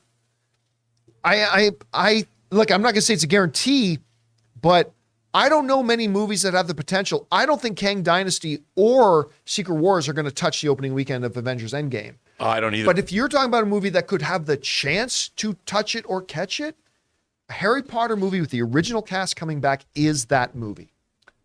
I think it would have a real chance of being that. All right, is that it? Yeah. All right, guys, and that'll do it for this installment of the John Campea Show. Thank you so much for being here, making this show part of your day. Big special thank you to all you guys who sent in those super chats. Number one, because you gave us great fun things to talk about. But number two, you supported this channel as you did it, and all of us involved with the show. Thank you guys so very much for your support. Remember, once again, at 2 p.m. today, we're going to be doing our Mandalorian Season 3, Episode 2 open spoiler discussion. A lot to cover there. We hope you'll come back and join us for that. Also, don't forget to come on back and join us for tomorrow's episode of the John Campea Show. We will look forward to seeing you then. So, until that time, my friends, thank you to Mr. Ray Ora, Taylor Gonzalez back there, running the show, Jonathan Voico, of course, writer, director, producer, Robert Meyer Burnett. My name is John Campea, and until next time, my friends, bye-bye.